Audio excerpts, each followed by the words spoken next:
Bienvenue à tous. C'était le 20 avril 2021. Le monde apprenait la mort au front du maréchal Idriss Déby Itno, qui venait d'être réélu pour un 6e mandat. Un an après, le Conseil militaire de transition, dirigé par son fils, le général Mahamat Idriss Déby, n'a toujours pas annoncé la date des élections censées remettre le pouvoir aux civils. L'annonce de la mort d'Idriss Déby, après 30 ans de règne, avait surpris plus d'un, aussi bien au Tchad qu'à l'étranger. La prise du pouvoir par son fils est vue par certains comme une continuité du système Déby, alors que d'autres l'avaient jugé nécessaire dans un contexte sécuritaire difficile dans la région et un pays miné par des rébellions, dont celle du Front pour l'alternance et la concorde au Tchad. D'ailleurs, c'est lors de combats avec ces rebelles du FACT qu'Idriss Déby a été tué. Mais l'impatience de certains acteurs politiques et de la société civile est palpable en l'absence d'un calendrier électoral et face à des négociations qui piétinent entre gouvernement et groupes politico-militaires à Doha. Où en est la transition au Tchad un an après la mort d'Idriss Déby? Réponse avec nos invités.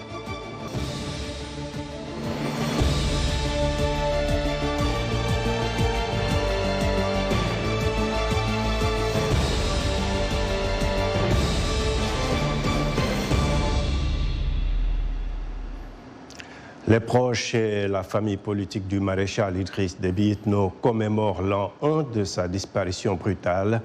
La tragédie avait frappé à la veille de la proclamation des résultats provisoires de la présidentielle du 11 avril 2021, où le défunt chef de l'État est donné gagnant au premier tour.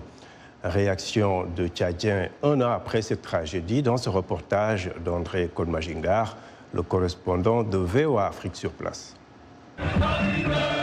Après la mort du feu président Déby, ses partisans notarisent délogent à son endroit des expressions telles que soldat dans l'âme, guerrier et gendarme de l'Afrique. Ta disparition laisse non seulement le Tchad mais aussi l'Afrique orphelin, résonne dans les QG de son parti, le MPS, Mouvement patriotique du salut. D'autres Tchadiens, en revanche, se disent frustrés et craints pour l'avenir du pays. Frustration de me rendre compte finalement que même le vivre ensemble, la cohabitation pacifique, les questions de paix, tout ça qui était des refrains de tous les jours, aujourd'hui sont complètement en régression. Mais aussi colère un peu de 31 ans de mensonges. Mensonges à tous les niveaux. Le gros problème du Tchad, l'épine dorsale dans le problème du Tchad, c'est l'armée. Alors que Déby est un général d'armée, jusqu'à devenir maréchal. Donc il aurait pu quand même balayer, n'est-ce pas, devant sa cour, non? Au moins, les choses qu'il sait mieux faire là, c'est peut-être l'armée. Il aurait pu quand même, si aujourd'hui nous allons laisser quand même une armée républicaine, avec toutes les composantes ethnico, linguistico, tout ce que vous voulez, n'est-ce pas, au niveau du Tchad, ça aurait fait notre fierté. Certains observateurs estiment que si les Tchadiens sont respectés en dehors des frontières, c'est grâce à l'engagement du président Idriss Déby Itno dans la lutte contre le terrorisme dans le Sahel et dans le monde. De nombreux jeunes pleurent le défunt maréchal puisqu'il est mort avant d'avoir tenu les promesses faites à leur endroit pour son 6e mandat. Lors de ces campagnes, il a beaucoup promis de choses à la jeunesse et le maréchal est parti avec sa promesse pour la jeunesse tchadienne. Aujourd'hui, c'est déplorable. Nous pleurons notre président parce que le pays va mal et le pays va très très mal. Les militants du mouvement patriotique du salut, l'ancien parti au pouvoir et les membres de la famille du feu maréchal Idriss Déby Itno se sont retrouvés autour de sa tombe à Amdjaras, une localité de l'est du pays, pour une cérémonie de levée des déis. André Kodmajingar pour VOA Afrique, N'Djamena. Merci beaucoup André pour ce reportage et à présent nos invités pour le débat. Au Québec, nous avons Benjamin Mobé-Miletti, membre de la diaspora tchadienne au Canada. Ici à Washington, Valérie Nadjibé, chargée de programme pour l'Afrique au National Endowment for Democracy, NED. Et avec moi ici en studio, Timothée Donangmay. Timothée, vous êtes le chef du service francophone de la Voix de l'Amérique. Donc merci à tous d'être avec nous. Alors Valérie, un an après la mort d'Idriss Déby, le Tchad montre-t-il les signes d'un changement ou sommes-nous un peu toujours dans le même système? Moi, je pense que rien de significatif n'avait changé depuis que le jeune général Déby avait pris le pouvoir. Il y a toujours ce problème de la mauvaise gouvernance qui continue, le problème d'insécurité persiste, l'injustice se perpétue à tous les niveaux et dans tous les secteurs d'ailleurs, et les anciens dinosaures du régime de Déby sont toujours aux commandes des affaires. Donc là, je pense qu'à ce niveau, on ne peut parler de rupture ou bien d'un nouveau système. Je pense que c'est la pérennité du régime de Déby père.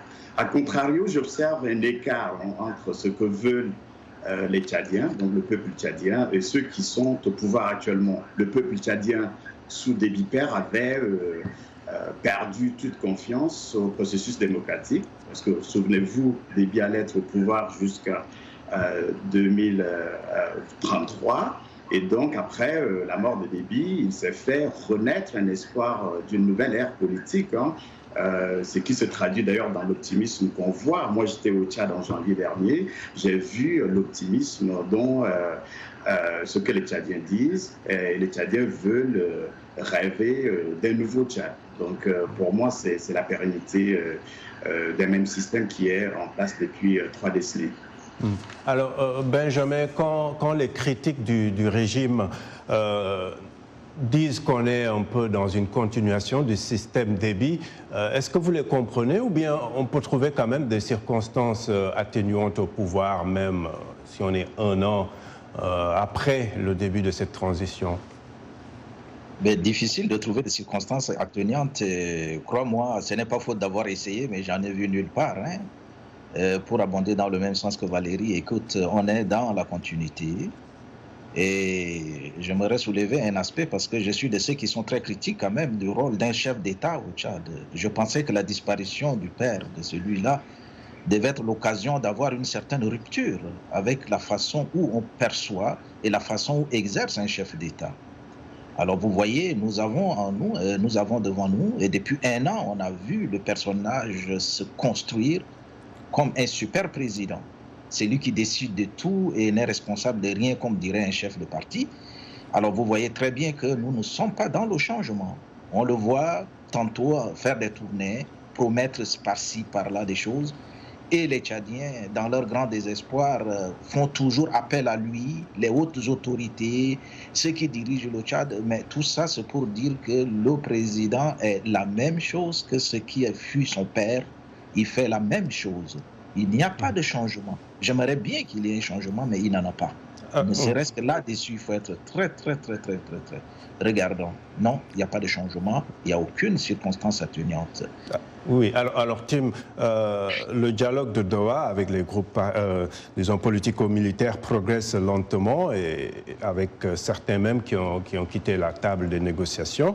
À N'Djamena aussi, on note une certaine impatience avec des groupes comme le Wakitama. Est-ce que nous sommes dans une impasse ici ou alors qu'on a déjà bouclé une année de transition? Abdourahmane, il faut dire que ce pré-dialogue de Doha avec les groupes armés a été organisé dans une grande confusion. On a même l'impression d'une improvisation puisque c'est arrivé sur place que les groupes armés ont commencé à constituer des groupes de travail. Et avant cela, on n'était pas sûr du rôle du Qatar. Le Qatar, les autorités qataries avaient dans leur esprit offert leurs bons offices, offert les moyens matériels de tenir ce forum. Mais ils se retrouvent qu'on leur demande d'être médiatrice dans ce processus. Donc il y a eu une grande confusion et aujourd'hui, ce dialogue du Qatar fait sur place. Au niveau du N'Djamena, la date du 10 mai approche pour le dialogue national inclusif, mais on ne sait toujours pas qui va participer, quels sont les thèmes qui seront débattus, qui sont les groupes qui vont être invités à ce forum. Donc, le moins qu'on puisse dire, c'est qu'on est dans une impasse, Abdourahmane. Et justement, Valérie, on s'approche, comme Timothée le disait, de la date du 10 mai prévue pour le lancement du dialogue national. La conclusion d'un accord avec les groupes politico-militaires doit-elle être un préalable à ce dialogue national pour vous? Oui, je doute très fort de l'organisation du dialogue national le 10 mai prochain. Nous sommes en train de parler de 3 semaines. Mais moi, je pense qu'au-delà de tout ça, pour qu'il soit une réussite, je pense que le dialogue national doit impérativement être inclusif. Par conséquent, les groupes politico-militaires, les organisations de la société civile et les partis de l'opposition politique doivent y participer. Le parti des transformateurs, par exemple, au Tchad, qui est actuellement le parti de l'opposition le plus crédible et capable de gagner dans des élections démocratiques, ne sont pas actuellement en pré-dialogue avec le CMT, alors qu'ils ont des exigences, des propositions qui sont concrètes, mesurables et réalistes, pouvant conduire le Tchad d'une transition politique actuelle à une transition démocratique. J'étais à N'Djamena, comme je l'avais dit, il y a quelques mois, et j'étais témoin d'un rassemblement organisé par ce parti-là, le 8 janvier, et qui a réuni, je dirais, plus de 60 000 personnes au stade Mahamatouya. Donc on ne peut pas organiser un sérieux dialogue sans ce parti-là, par exemple, ou bien tous les autres composants de la société civile. Et pourquoi les transformateurs ne veulent pas participer à ce processus ? Ben moi, je pense qu'ils sont très populaires. Ils ont des exigences, comme je l'ai dit, comme ils l'ont exigé. Ils demandent que la charte soit très claire, qu'ils mentionnent, voilà, en écrit, par exemple, qu'ils ne vont pas participer aux élections futures. Mais cela tergiverse toujours. Le CMT hésite toujours de clairement mentionner cela, leur intention. Donc c'est aussi ça, mais je pense qu'ils sont une composante très importante qui doit nécessairement faire partie de ce dialogue. Et Benjamin, comment se déroule justement ce processus de dialogue avec la classe politique et la société civile, y compris la diaspora ? Oui, mais à y voir clair, en fait, c'est un dialogue de dupes. J'appelle ça un dialogue de dupes parce que le PCMT, donc le CMT a son agenda. La question, ce n'est plus de discuter, parce qu'on est en transition et la discussion devait normalement porter beaucoup plus sur la transition. Comment on mène cette transition et comment cette transition va déboucher sur des institutions définitives, pérennes, etc. pour le Tchad. C'est peut-être l'objectif du dialogue inclusif du 10 mai. Oui, en fait, c'était ça. Et c'est pourquoi, d'ailleurs, beaucoup d'entre nous avaient cru à ce dialogue-là. Mais très vite, on a compris que tout cela a été vidé de son sens.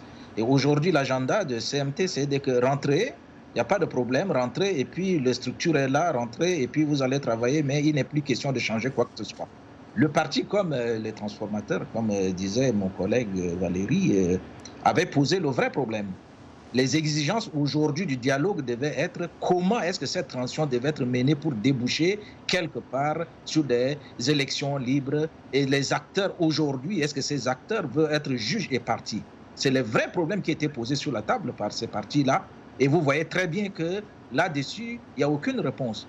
Que ce soit au niveau de la diaspora, nous qui avons contribué justement à vouloir amener plus loin ces débats, et amener plus loin le dialogue national inclusif, évidemment, on a été très déçus parce que ce n'est pas véritablement l'objectif du Conseil militaire de transition. Et vous avez vu l'exemple de Doha, d'ailleurs, ça illustre très bien. On va vers l'échec. Je crois vous l'avoir dit ici, que je n'y crois pas beaucoup. Et aujourd'hui, les choses sont en train de nous donner raison. Et Timothée, comment est-ce que le régime peut-il s'y prendre avec une 50aine de groupes armés à Doha, alors que l'attendent aussi tous ces partis politiques ou organisations de la société civile qui, eux, ont choisi de s'opposer pacifiquement. Est-ce que vous pensez qu'il y a un jeu d'équilibre à faire pour ce pouvoir entre, disons, les groupes armés qui, quand même, ont les armes et, disons, tous ces mouvements pacifiques qui veulent un changement, mais sans prendre les armes? Mais, Abdourahmane, il faut dire que pour le régime, l'essentiel, c'est de conserver le pouvoir, le dialogue et tout le reste. C'est un peu comme dans une course cycliste, un pic qu'il faut franchir. Mais il faut absolument tout faire pour conserver le pouvoir. Il faut noter que ça fait 1 an que le président Idriss Déby est mort au front. À ce jour, il n'y a pas eu un rapport officiel sur les circonstances de sa mort. Ça montre bien que ce n'est pas du tout la priorité de... Officiellement, on dit qu'il est mort au front. Voilà, mais en principe, dans un pays, le chef de l'État meurt, il y a quand même un rapport qui est publié pour que tout le monde sache ce qui s'est passé. À ce jour, on n'a pas un tel rapport. Et puis, bon, on l'a vu aussi, le choix du comité militaire de transition de porter à sa tête le fils du défunt montre aussi qu'on s'inscrit beaucoup plus dans l'optique de la continuité que de toute autre chose. Donc, le dialogue dans ce cas-là, c'est juste une étape qu'on va franchir et puis on va continuer. Alors, on va lire quelques commentaires de nos téléspectateurs sur la page Facebook de VOA Afrique. Archiduc Théodore est à N'Djamena. Il nous dit que l'ancien président Idriss Déby Itno a laissé un héritage pour son clan et ses proches dans un Tchad meurtri par l'inégalité et l'injustice à tous les niveaux et où la richesse naturelle côtoie la pauvreté fabriquée. Le règne de son fils successeur n'est qu'une continuité. Saleh Mamad, toujours en N'Djamena, nous dit « La population est confrontée à de graves et multiples difficultés. La corruption et la malgouvernance de l'administration tchadienne sont devenues la norme. » Et enfin, Rex Tchemini est à Kinshasa. Lui, il nous dit que Mamad Déby doit continuer la lutte laissée par son père, mais pas de la même manière. Il doit chercher à créer un dialogue avec les rebelles en vue de ramener la paix dans le pays. Voilà, merci de rester fidèle à VOA Afrique. Washington Forum revient après une courte pause.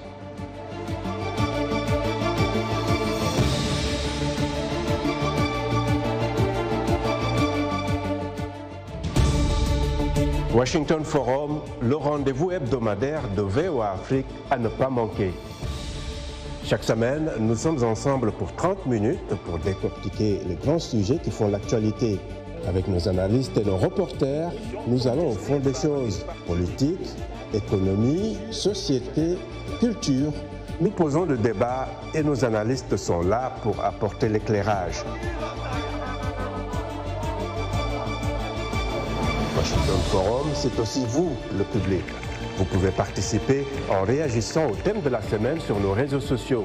La rédaction de VOA Afrique vous donne rendez-vous sur ses chaînes partenaires, son site voafrique.com et sur ses plateformes numériques pour prendre part à ce forum réalisé dans nos studios à Washington. À très bientôt dans Washington Forum.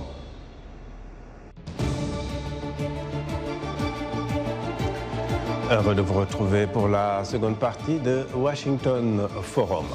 Lors d'une allocution mardi, le chef du conseil militaire de transition, le général Mamad Déby, a indiqué que la prise du pouvoir par les militaires au Tchad après la mort de son père a permis d'éviter un vide institutionnel. Pour lui, la transition au Tchad continue résolument son chemin. On suit un extrait de son discours. Comme annoncé précédemment, les travaux du dialogue national inclusif commenceront le 10 mai 2022 à N'Djamena.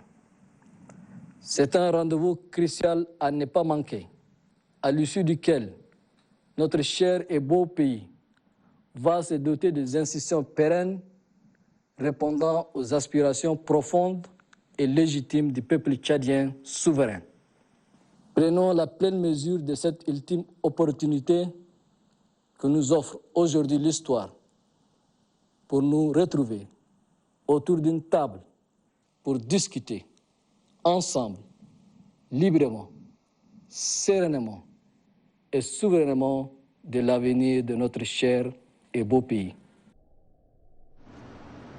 Voilà, donc un extrait du discours du président Déby. Et je rappelle nos invités pour ce Washington Forum. À Québec, Benjamin Mobé-Mileti, membre de la diaspora tchadienne au Canada. À Washington, Valérie Nadjibé, chargée de programme pour l'Afrique au National Endowment for Democracy, NED. Et ici en studio avec moi, Timothée Donangmaï, chef du service francophone de la Voix de l'Amérique. Alors Tim, justement, on vient de voir un extrait du discours du président Mamad Déby. Il parle de nécessité, en fait, et pour éviter, dit-il, un vide constitutionnel ou institutionnel. Comment est-ce que vous réagissez à son discours ? Bon, il maintient que le dialogue se tiendra le 10 mai, mais sur le terrain, on ne voit pas trop qu'est-ce qui le prouve, quels sont les préparatifs qui se font.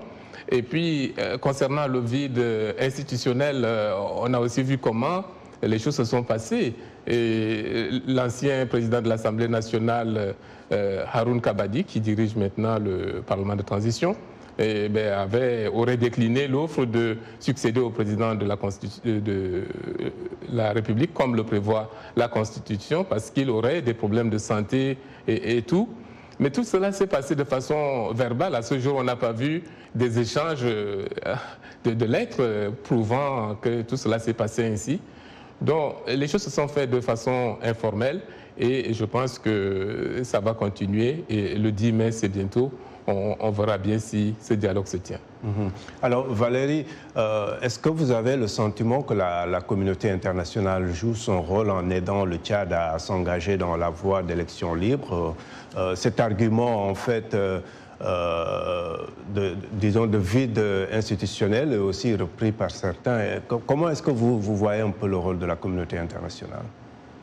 Moi, je pense que pas très assez. Je pense que la communauté internationale a déjà raté ses pas dès le début de la transition politique au Tchad en cautionnant ce coup constitutionnel ayant permis la transmission du pouvoir du père au fils. Vous savez, l'Occident considérait Déby Père comme un homme fort, incontournable dans la lutte contre le terrorisme dans le Sahel et par conséquent, la prise de pouvoir de son fils était considérée comme une assurance logique de poursuivre cette lutte-là. Il faut se souvenir que le président français, Emmanuel Macron, était à N'Djamena, pleurait la mort du président Déby et même bénir cette transmission que je dirais dynastique du pouvoir.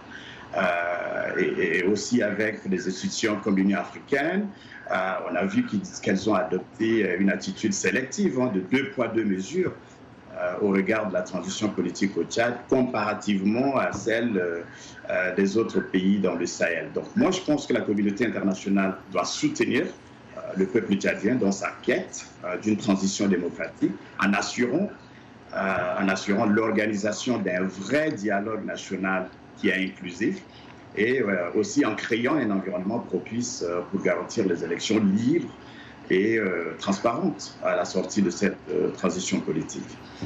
Benjamin, je vous pose la même question. Comment appréciez-vous le rôle des partenaires internationaux du Tchad dans la gestion de la transition? Oui, et cette communauté fait ce qu'on dit en bon français le damage control, parce qu'on les a vus au début pour avoir béni la succession dynastique du pouvoir au Tchad. Je crois qu'aujourd'hui se trouve dans une situation assez compliquée. Ce que les Tchadiens attendent, mais de toute façon, la communauté internationale ne remplacera pas l'effort des Tchadiens eux-mêmes. Mais s'il y a quelque chose qu'ils devraient faire, nous attendons qu'ils aient une position très équitable et qu'ils le disent clairement. Est-ce que ceux qui sont aujourd'hui sur la transition vont être encore les acteurs demain? Et est-ce qu'ils vont se présenter aux élections, par exemple? Ce sont des questions cruciales qu'ils doivent se prononcer clairement dessus, et également sur des questions quand même de justice sociale et de la liberté pour les partis politiques d'exercer clairement. Voici autant de questions que les Tchadiens attendent de cette communauté internationale. Parce que, franchement, il y a 2 poids 2 mesures. Vous voyez ce qui se passe dans d'autres pays et ce qui se passe au Tchad. On se demande, il y a un double standard qui sidère de plus en plus, pas seulement au Tchad, mais dans l'ensemble de l'Afrique francophone surtout. Alors, voyez-vous, moi, je crois que... Et là, pour ne pas les nommer, il y a l'Union africaine et la France, et disons, on peut peut-être passer par la France et l'Union africaine pour citer en ordre d'importance. Alors nous pensons que franchement, il y a un problème. Et justement, Tim, est-ce que ce n'est pas l'argument sécuritaire selon lequel le Tchad est un maillon essentiel dans la stabilisation de la région, qui est un peu un facteur déterminant dans l'attitude de la communauté internationale? C'est une attitude que vous comprenez pour des raisons sécuritaires? C'est possible. C'est l'argument qu'avance la communauté internationale pour expliquer son soutien au régime du président Idriss Déby et maintenant à celui de son fils.